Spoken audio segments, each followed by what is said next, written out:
આજના સમયમાં ઘણા બધા વિદ્યાર્થીઓ બહારના દેશમાં એટલે કે વિદેશમાં ભણવા માટે જતા હોય છે, પરંતુ ઘણા બધા લોકો નથી જઈ શકતા. ઘણા બધા વિદ્યાર્થીઓ પોતાના સપનાઓને પાંખો નથી આપી શકતા, કારણ કે એમની પાસે બજેટ નથી હોતું, અથવા તો એમના વાલીઓ જેટલા પણ છે એઓની આર્થિક પરિસ્થિતિ એટલી સારી નથી હોતી કે એ એમના બાળકોને વિદેશમાં ભણવા મોકલી શકે. પરંતુ આની સાથે સાથે જો તમારી પાસે તમારું બજેટ નથી અથવા તો તમારી આર્થિક પરિસ્થિતિ સારી નથી, તો ચિંતા કરવાની બિલકુલ જરૂર નથી. ગુજરાત સરકાર તમને મદદ કરી રહી છે. ગુજરાત સરકારની એક લોન સિસ્ટમ છે, એક સ્કીમ છે કે જેના દ્વારા તમને 15 લાખ રૂપિયા સુધીની લોન મળી શકે છે, અને પણ માત્ર ને માત્ર 4% વ્યાજે. કેવી રીતના અપ્લાય કરવાનું છે અને કેવી રીતના લોન તમને તમારા સુધી પહોંચશે, જાણીશું દરેક વાત વિગતવારથી. Hello, ladies and gentlemen. This is your captain speaking. We'll be landing in the airport in just a few minutes. Hello guys, welcome to way to વિદેશ એન્ડ માય નેમ ઇઝ કરણ ચરોતરા. અત્યારે અમારી સાથે જે ગેસ્ટ છે ને એમનું નામ છે હિમાની શાહ. હિમાની શાહ પોતે 18 વર્ષથી કન્સલ્ટન્ટિંગનું કામ કરે છે. આપણે એમને જ પૂછીશું કે હવે ગુજરાત સરકાર જે આ લોન આપી રહી છે એમાં અપ્લાય કરવાનું છે તો કેવી રીતના અપ્લાય કરવાનું છે, અને આની સાથે સાથે કયા વિદ્યાર્થીઓને આ લોન મળી રહી છે. તો સૌથી પહેલા હિમાની શાહ, vtvgujarati.com પર તમારું ફરી એકવાર સ્વાગત છે. સૌથી પહેલો જ એક પ્રશ્ન છે કે આ જે લોન આપી રહી છે ગુજરાત સરકાર, એ કયા કયા વિદ્યાર્થીઓને આપી રહી છે? ગુજરાત સરકારની આ જે લોન સ્કીમ છે એ દરેક વિદ્યાર્થી માટે છે. એવું નથી કે કોઈ એક કેટેગરી એમાં અપ્લાય કરી શકશે, આટલું ભણેલા સ્ટુડન્ટ એમાં કરી શકશે. કોઈ પણ ઓપન કેટેગરી કે અનુસૂચિત જાતિ નો સ્ટુડન્ટ છે એમાં અપ્લાય કરી શકે છે. એના ક્રાઇટેરિયા બહુ સિમ્પલ છે કે તમારું જે લાસ્ટ એજ્યુકેશન છે મિનિમમ 12th સુધી હોવું જોઈએ. કોઈએ 10th પ્લસ ડિપ્લોમા કરેલું હોય, જેની ઇક્વિવેલન્સી 12th સ્ટાન્ડર્ડ થતી હોય તે પણ એમાં અપ્લાય કરી શકે, અને જેને 12th સ્ટાન્ડર્ડ પાસ કરેલું છે, પછી કોઈ પણ હોય, સાયન્સ, કોમર્સ, આર્ટ્સ કંઈ પણ કરેલું છે, તમે એમાં અપ્લાય કરી શકો છો. એના બેઝિક જે પર્સન્ટેજ ક્રાઇટેરિયા છે એ મિનિમમ 60% તમારા હોવા જોઈએ. 60% આપણા ત્યાં હવે માર્કશીટમાં બે આવે છે, એક પર્સન્ટેજ અને પર્સેન્ટાઇલ. તો આ ખાસ સમજવાનું છે, તમારું 60% હોવા જોઈએ, પર્સેન્ટાઇલ નહીં. કોઈ પણ વિદ્યાર્થી જેને ડિપ્લોમા કરેલું છે અને એની પાસે 60% કે એનાથી વધારે છે, પછી એ કોઈ પણ જાતિનો લાઈક ઓપન કેટેગરીમાં છે કે અનુસૂચિત જાતિમાં આવે છે, ઓર 12thનો સ્ટુડન્ટ 60% કે એનાથી વધારેનું પર્સન્ટેજ છે, તો આ લોન માટે અપ્લાય કરી શકે છે. એટલે એસટી, એસસી, ઓબીસી ને ઓપન કેટેગરીમાં જેટલા પણ વિદ્યાર્થીઓ છે અને જેમની પાસે 60%ની ટકાવારી છે, એ બધા જ લોકો આમાં અપ્લાય કરી શકશે. સૌથી મહત્વનો પ્રશ્ન એ થઈ કે આમાં કેટલા લાખ રૂપિયા સુધીની લોન મળી શકે? આ તમને વધુમાં વધુ 15 લાખ રૂપિયા સુધીની લોન મળી શકે. 15 લાખ રૂપિયા સુધીની લોન, અને કેટલા વર્ષ માટે મળી શકે? લોન તમારું ભણવાનું પતે એના 1 વર્ષ પછીથી તમારું એનું રીપેમેન્ટ એટલે કે એના તમારા હપ્તા ભરવાના ચાલુ થાય છે. બરાબર. એટલે મતલબ કે હું ભણી લઉં, આ બાદમાં 1 વર્ષ પછી હું લોન માટેના જે હપ્તા છે હપ્તા થ્રુ આ લોન ભરપાઈ કરી શકો છો. એટલે એમાં બી બહુ સ્પેસિફિક ક્રાઇટેરિયા છે કે આ એક તમને લાઈવ એક્ઝામ્પલ આપું કે સપોઝ તમે બેચલર ડિગ્રી અહીંયા કરેલી છે, તમે 2 વર્ષના કોર્સમાં જાઓ છો, તમારો 2 વર્ષનો કોર્સ પતે એના 1 વર્ષ પછી એટલે લોજિકલી 3 વર્ષ પછી તમારા લોનના હપ્તા ભરવાના ચાલુ થશે. એમાં પણ 2 ઓપ્શન છે કે તમારી 5 લાખ રૂપિયા સુધીની લોન છે તો ભણવાના 1 વર્ષ પછી તમારા લોનના હપ્તા ચાલુ થશે, જે 5 વર્ષની અંદર તમારે એવરી મંથ એટલે કે માસિક હપ્તાના સ્વરૂપમાં મંથલી ઇન્સ્ટોલમેન્ટમાં ભરવાના છે. જો તમે 5 લાખથી વધારે રકમની લોન લીધેલી છે તો ભણવાનું પત્યાના 1 વર્ષ પછી જ એના હપ્તા ચાલુ થશે, પણ તમારે એને 6 વર્ષની અંદર તમારે ઇન્સ્ટોલમેન્ટમાં ડિવાઈડ થઈ અને એને પે કરવાના રહેશે. અને સૌથી બેસ્ટ વસ્તુ આ જે લોન ગવર્મેન્ટ આપી રહી છે એમાં જે છે કે આમાં તમારે જે રેટ ઓફ ઇન્ટરેસ્ટ છે તમારે કોઈ ચક્રવૃદ્ધિ વ્યાજ નથી લાગતું, સાદું વ્યાજ એટલે કે સિમ્પલ ઇન્ટરેસ્ટ પર 4%ના સરળ ઇન્ટરેસ્ટ પર જ તમારે આ બધા જ પૈસા ગવર્મેન્ટને રીપે કરવાના રહે છે. તે પણ ભણવાનું પત્યાના 1 વર્ષ પછી તમારા હપ્તા ભરવાની પ્રોસેસ ચાલુ થશે. તો કોઈ પણ કોર્સ કરવો હોય મારે તો મને આ લોન મળી જશે? હા, કોર્સમાં કેવું છે કે તમારો કોર્સ ફૂલ ટાઈમ હોવો જોઈએ, મિનિમમ 1 વર્ષ કે 2 સેમિસ્ટર, એટલે ક્યારે કોઈ પણ કન્ટ્રીમાં 2 સેમિસ્ટરનો તમે કોર્સ જુઓ તો મિનિમમ 1 વર્ષ એટલે 8 થી 12 મહિનાની વચ્ચે કોર્સ ડ્યુરેશન હોય, એ દરેક કોર્સમાં માટે આ લોન મળવા પાત્ર છે. પછી એ 12th પછી કોઈ સ્ટુડન્ટ ડિપ્લોમા કરવા જતું હોય તો પણ ચાલે, બેચલર ડિગ્રી કરેલો સ્ટુડન્ટ કોઈ post graduation, master degree, PhD કરવા, કોઈ પણ તમારો કોર્સ ડ્યુરેશન મિનિમમ 1 વર્ષ કે 2 સેમિસ્ટરથી વધારેની હોય તો એના બેઝ પર એલિજિબલ થઈ શકાય છે. હવે આ બધામાં એક વસ્તુ મહત્વની છે કે બધાને લોન તો મળી જાય છે, પરંતુ કોઈ પણ આવક હોય તો એને લોન મળી જશે કે આવકની કેટેગરી? હા, આવકની કેટેગરી પણ એમાં છે કે આ જે લોન છે એના માટે છે કે જેને ભણવું છે પણ પૈસાની તકલીફ કે એની પાસે લોનને રીપે કરવાનું વધારે વ્યાજ આપવાની એ લોકોની પાસે એટલી અત્યારે નાણાકીય વ્યવસ્થા નથી, એટલા માટે જ ગવર્મેન્ટે આ લોન સ્કીમ આપે છે કે જેને ભણવું છે અને એને ઓછા વ્યાજ દરે મળે છે. તો એનું જે એક જોયું કે પર્સન્ટેજ ક્રાઇટેરિયા છે કે 60% કે એનાથી વધારે હોવા જોઈએ. સેમ વે બીજો એનો ક્રાઇટેરિયા છે કે જેની ફેમિલી ઇન્કમ 6 લાખ ઓર એનાથી ઓછી હશે તે દરેક વિદ્યાર્થી આ લોન માટે એલિજિબલ થઈ શકે છે. બરાબર છે. તો હવે એ તો બધી ખબર પડી કે આ લોન કોને મળી રહી છે, કયા કોર્સ માટે મળી રહી છે. અને એવું તો નથી કે કોઈ પણ એકાદી કોઈ દેશ છે કે જેમાં તમે અપ્લાય નહીં, બધા દેશમાં અપ્લાય? હા, બધા દેશમાં લોન માટે આપણે એપ્લિકેશન કરી શકાશે. પરંતુ આ બધામાં એક પ્રશ્ન હજી એક થાય કે જે અત્યારે બધા જ લોકોને મૂંઝવતો હશે કે આ જે અપ્લાય કરવાનું છે તો કઈ વેબસાઇટમાં અપ્લાય કરવાનું? જે વેબસાઇટ પરથી અપ્લાય કરવાનું છે એ છે guedc.gujarat.gov. ગવર્મેન્ટની જ સાઇટ છે. આખી લોનની એપ્લિકેશન ઓનલાઈન જ કરવાની રહેશે. એનું એપ્લિકેશન ફોર્મ ઓનલાઈન અવેલેબલ છે. કયા કયા ડોક્યુમેન્ટ્સ તમારે સબમિટ કરવાના એનું ગુજરાતી અને ઇંગ્લિશ બંને ભાષામાં કમ્પ્લીટ ચેકલિસ્ટ અવેલેબલ છે. એ પ્રમાણે ડોક્યુમેન્ટ્સ અપ્લાય કરીને તમે ઘરે બેઠા આ લોન માટે પ્રોસેસ કરી શકો છો. હવે જે વેબસાઇટ છે ને એની લિંક મેં ડિસ્ક્રિપ્શનમાં મૂકેલી છે, તમે ત્યાંથી ડાયરેક્ટ આમાં અપ્લાય કરવું હોય તો કરી શકશો.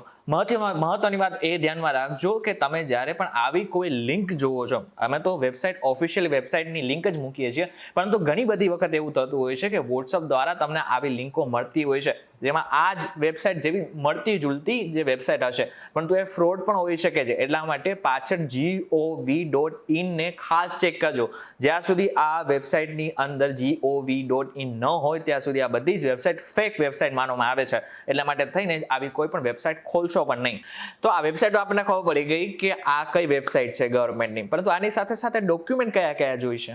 જો એપ્લિકેશન જ્યારે કરીએ ત્યારે આપણે શરૂઆત કરીશું ત્યારે બહુ બેઝિક ડોક્યુમેન્ટ જોઈશે. જેમ કોઈ સ્ટુડન્ટ 12th પછી 12મા પછી એપ્લિકેશન કરે છે તો એના પાસપોર્ટની કોપી છે, 12th સ્ટાન્ડર્ડની માર્કશીટ છે, સ્કૂલ લિવિંગ સર્ટિફિકેટ, આધાર કાર્ડ છે એનું, જે તે યુનિવર્સિટી કે જે કોલેજમાં એ ભણવા જાય છે જે પણ દેશમાં એનો ઓફર લેટર જોઈશે, એને ત્યાં જે ફીસ ભરી છે એની રિસિપ્ટ જોઈશે, આ તમારું રેશનિંગ કાર્ડ જે આપણે આવે છે લાઈક ફેમિલી રેશનિંગ કાર્ડ એ તમારે જોઈશે. હવે આમાં કેવું છે કે તમે લાઈક એપ્લિકેશન જે કરો છો એમાં તમે કોઈ મિલકતનો બોજો બતાવી રહ્યા છો કે એના વગર કરી રહ્યા છો, એ રીતેના ડોક્યુમેન્ટ્સ તમે જે સિલેક્ટ કરશો એ પ્રમાણે અપલોડ કરવાના રહેશે. અચ્છા, આ ડોક્યુમેન્ટની આપણે વાત કરીએ, પરંતુ હવે જે ડોક્યુમેન્ટ સબમિટ કરી નાખ્યા પછી એ ડોક્યુમેન્ટને ક્યાંય આપણે દેવા જવાના? હા, એપ્લિકેશન ઓનલાઈન કરીશું. એકવાર અપ્રુવલ આવી જાય પછી આખું ચેકલિસ્ટ જે ડોક્યુમેન્ટ અપલોડ કરેલા છે એની એક નકલ જિલ્લા કચેરી તમારે જે નજીકમાં આવે છે, તમારા અપ્રુવલમાં એની બધી ઇન્ફોર્મેશન આવી જાય છે. જિલ્લા કચેરીમાં જઈ અને ડોક્યુમેન્ટ્સનો એક નકલનો તમારે સેટ આપવાનો રહેશે. હવે આ તો આટલી ખબર પડી ગઈ, પરંતુ આની સાથે સાથે શું મને ઈચ્છા થઈ કે અત્યારે મને એવું થયું કે હું વિદેશમાં ભણવા જઈશ તો હું અપ્લાય અત્યારે કરી નાખું તો મારી લોન પાસ થઈ જશે? ના, એમાં એપ્લિકેશન કરવાનો એનો એક સ્પેસિફિક ટાઈમ છે કે તમારું એડમિશન આવી ગયું, તમારા જ્યારે વિઝા આવી જશે એ પછી જ તમારા લોનની એપ્લિકેશન કરવાની રહેશે. વિઝા આવે અને તમે જાઓ છો, અધરવાઇઝ તમારા વિઝા આવ્યા એના મેક્સિમમ 6 મહિનાની અંદર તમારે લોન અપ્લાય કરવાની રહેશે. આની સાથે સાથે આ જે ડોક્યુમેન્ટ છે એમાં પણ એક ખાસ વસ્તુ છે કે જ્યાં સુધી મારી પાસે ઓફર લેટર ના હોય ત્યાં સુધી મને મળશે બી નહીં? ના, જ્યાં સુધી ઓફર લેટર નહીં હોય ત્યાં સુધી તમે તમારો કેટલો એક્સપેન્સ થવાનો છે, તમે કઈ કન્ટ્રીમાં જવાના છો, એ જ તમારા લોન માટે સૌથી મહત્વપૂર્ણ પાસો છે, એની ઇન્ફોર્મેશન નહીં આપી શકાય. એટલે એડમિશન લેટર સૌથી અગત્યનો છે અને બીજું અગત્યની વસ્તુ છે તમારા વિઝા. અચ્છા, આ બધામાં એક વસ્તુ મહત્વની કે 15 લાખ સુધીની લોન છે તો મને 15 લાખ સુધીની મળે છે? હા, 15 લાખ સુધીની મળી જાય છે. એમાંથી તમારે તમારી જેટલી રિક્વાયરમેન્ટ છે એ પ્રમાણે તમે લોનમાંથી પૈસા વિડ્રો કરી શકો છો. હવે જે એક મસ્ત મહત્વની વાત છે કે જે લોન અપ્લાય કરશે એ તો વાલી થ્રુ જ કરવાના છે, તો વાલીના પણ અમુક ડોક્યુમેન્ટ જોઈશે. જી, જે કયા ડોક્યુમેન્ટ? આપણે વાત કરી કે તમારી આવક જેની 6 લાખ કે એનાથી ઓછી છે તે જ પરિવાર આ લોન માટે એલિજિબલ થાય છે. એટલે સૌથી પહેલાં ફેમિલીનો એક આવકનો દાખલો જોઈશે. ફેમિલીમાં જેટલા બી અર્નિંગ મેમ્બર છે કે મધર ફાધર બંને જોબ કરતા હોય તો બંનેનું IT રિટર્ન છે, ફોર્મ નંબર 16 છે. આ બેમાંથી કશું જ નથી. તો આવકનો દાખલો પણ છે. ઘણા નાના ટાઉનમાં એ લોકોની પાસે આવકનો દાખલો હોય છે. તો પરિવારજનોનો આવકનો દાખલો જોઈશે. એ પછી તમારી લોન કેટલી તમારે જોઈએ છે એના પ્રમાણમાં તમારે એની મિલકતનો બોજો એની પર લાગશે.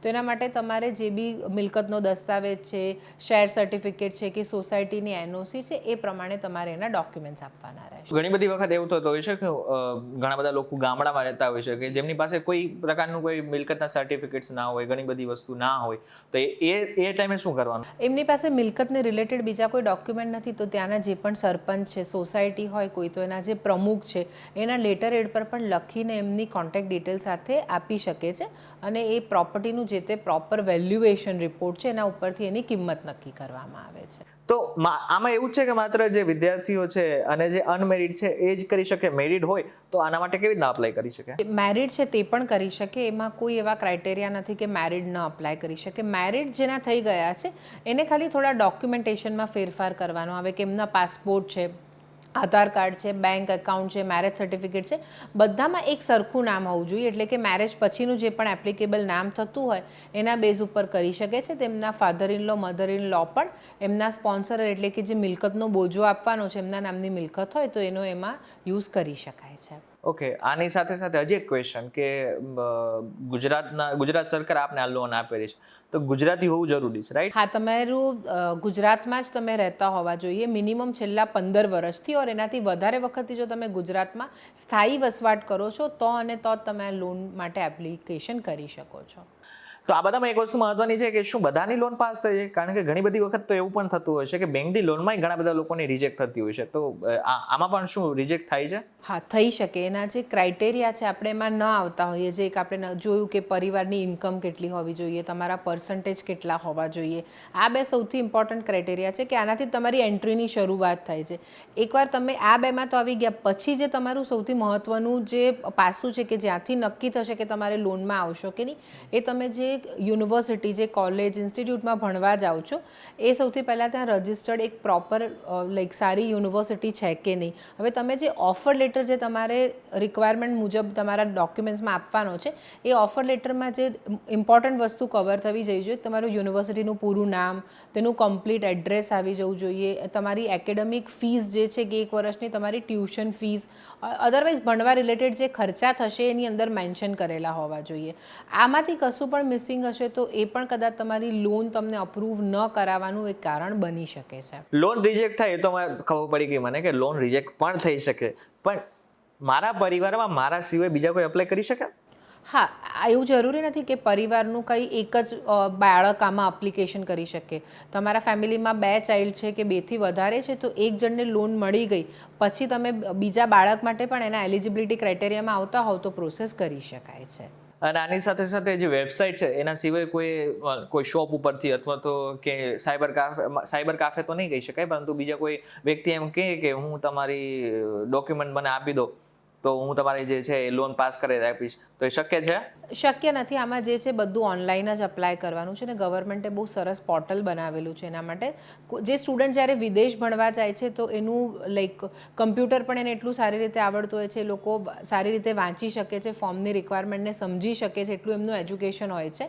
તો દરેક સ્ટુડન્ટ જાતે પણ અપ્લાય આમાં કરી શકે છે. કશે બી જરૂર હોય તો અંદર એ લોકોએ હેલ્પલાઇન સેન્ટરની ડિટેલ્સ પણ આપી છે, ત્યાં પણ તમે વાતચીત કરીને તમારા નાના મોટા પ્રશ્નોનો ઉકેલ લાવી શકો છો. આ વસ્તુ ખાસ ધ્યાન રાખજો કે તમને કોઈ એમ કહે કે મને ખાલી પૈસા આપી દો અથવા તો ડોક્યુમેન્ટ આપી દો, હું તમારી લોન પાસ કરાવી આપીશ, તો એ શક્ય નથી. ગુજરાત ગવર્મેન્ટે સરસ મજાની વેબસાઇટ બનાવેલી છે. વેબસાઇટમાં જઈને જ તમારે માત્ર ને માત્ર અપ્લાય કરવાનું છે ને ત્યાંથી જ તમને તમારી જે લોન છે રિજેક્ટ થઈ છે કે પાસ થઈ ગઈ છે એ તમને ઈમેલ અથવા તો SMS દ્વારા જાણ થઈ જશે. એટલા માટે જ બીજા કોઈ ટ્રેપ કે જાળમાં ન ફસાશો. હવે હિમાનિશા, સૌથી પહેલાં તો VTVGujarati.com સાથે જોડાવેલા આપનો ખૂબ ખૂબ આભાર. અને હા, તમારે એક વસ્તુ કરવાની છે, તમારે આ વિડીયોને મેક્સિમમ લોકો સુધી પહોંચાડી દેવાનો અને સાથે સાથે એવા લોકો સુધી ચોક્કસથી પહોંચાડી દેવાનું છે કે જેઓની આર્થિક સ્થિતિ સારી નથી અને એમને વિદેશમાં ભણવા જવું છે. તમે કોઈના સપનાઓને પાંખ આપી શકો એનાથી વિશેષ તો શું હોઈ શકે? ફરી મળીશું એક નવા વિડીયો સાથે, એક નવા કોન્સેપ્ટ સાથે. ત્યાં સુધી મને રજા આપો. નમસ્કાર.